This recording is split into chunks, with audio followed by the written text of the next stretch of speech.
भारतीय रेलवे प्रणाली में लूप लाइनों की महत्वपूर्ण भूमिका होती है, विशेष रूप से व्यस्त मार्गों और छोटे स्टेशनों पर ट्रेन यातायात को प्रबंधित करने में। इन लूप लाइनों को रेलवे साइडिंग्स भी कहा जाता है, जो मुख्य लाइन के समानांतर बिछाई गई अतिरिक्त पटरियां हैं।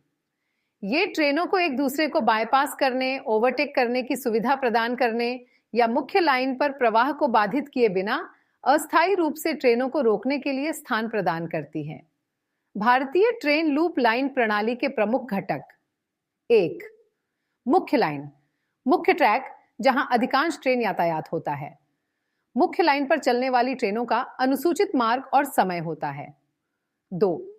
लूप लाइन, एक द्वितीयक ट्रैक जो स्टेशनों या मार्ग पर रणनीतिक बिंदुओं पर मुख्य लाइन के समानांतर चलता है।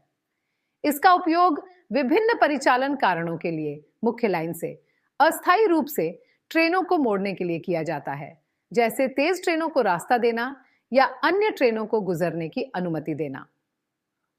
3. पॉइंट्स और स्विचेस, ये तंत्र हैं जो ट्रेनों को मुख्य लाइन से लूप लाइन और इसके विपरीत जाने की अनुमति देते हैं।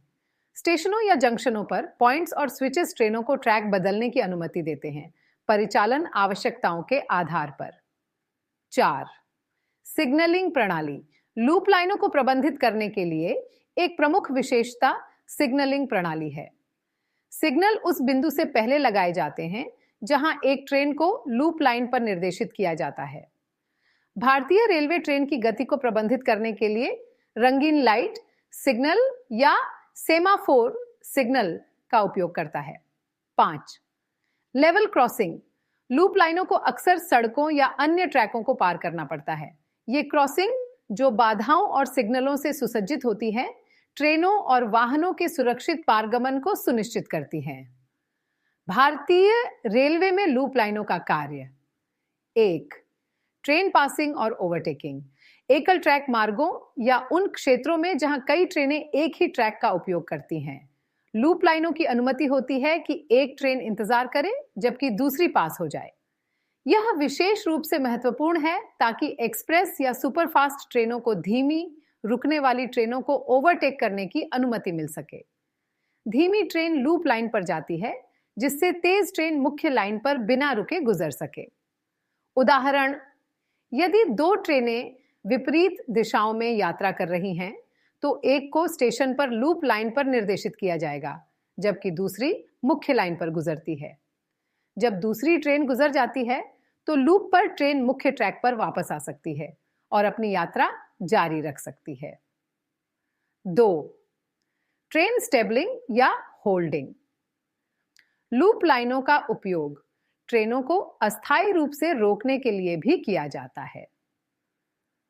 यदि मुख्य लाइन पर कोई देरी है या यदि मुख्य ट्रैक आगे अवरुद्ध है, तो एक ट्रेन को लूप लाइन पर ले जाया जा सकता है ताकि वह तब तक इंतजार करे जब तक ट्रैक साफ न हो जाए। यह मुख्य ट्रैक के अनावश्यक अवरोध को रोकता है। यह कार्य छोटे स्टेशनों पर सामान्य है, जहां मालगाड़ियां या स्थानीय यात्री ट्रेनें अक्सर लूप लाइनों पर पार्क की जाती हैं, जब तक उन्हें आगे बढ़ने की अनुमति नहीं मिलती। 3. मालगाड़ी प्रबंधन, कई लूप लाइनों का विशेष रूप से मालगाड़ियों के प्रबंधन के लिए उपयोग किया जाता है। छोटे माल टर्मिनलों या यार्डों पर लूप लाइनों की अनुमति होती है कि मालगाड़ियों को बिना मुख्य लाइन संचालन को प्रभावित किए लोड या अनलोड किया जा सके।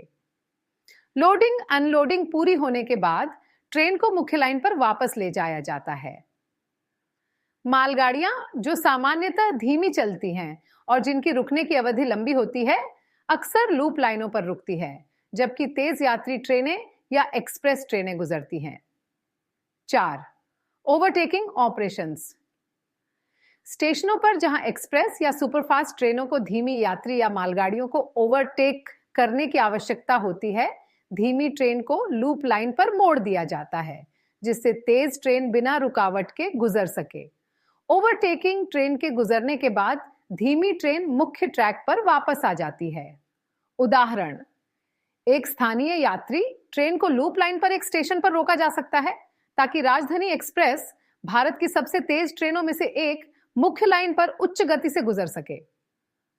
भारतीय ट्रेन लूप लाइन के उपयोग के उदाहरण: 1. छोटे स्टेशनों पर, विशेष रूप से एकल लाइन मार्गों पर लूप लाइनों की महत्वपूर्ण भूमिका होती है ताकि ट्रेनों को पार करने की अनुमति मिल सके। उदाहरण के लिए, यदि दो ट्रेनें विपरीत दिशाओं से एक छोटे स्टेशन पर पहुंचने के लिए निर्धारित हैं, तो एक लूप लाइन का उपयोग करेगी ताकि दूसरी बिना रुकावट के मुख्य लाइन पर जारी रह सके। 2. व्यस्त कॉरिडोर: दिल्ली मुंबई या दिल्ली कोलकाता जैसे व्यस्त रेलवे कॉरिडोर पर, जहां एक्सप्रेस और मालगाड़ियां दोनों चलती हैं, लूप लाइनों की आवश्यकता होती है ताकि यातायात प्रवाह को कुशलता से बनाए रखा जा सके। धीमी मालगाड़ियां अक्सर लूप लाइनों में प्रवेश करती हैं ताकि तेज एक्सप्रेस ट्रेनों जैसे शताब्दी या राजधानी एक्सप्रेस को गुजरने की अनुमति मिल सके। 3. जंक्शन स्टेशन: महत्वपूर्ण जंक्शनों जैसे हावड़ा जंक्शन, चेन्नई सेंट्रल या मुंबई सीएसटी पर लूप लाइनों का उपयोग ट्रेन आंदोलनों की उच्च मात्रा को संभालने के लिए किया जाता है।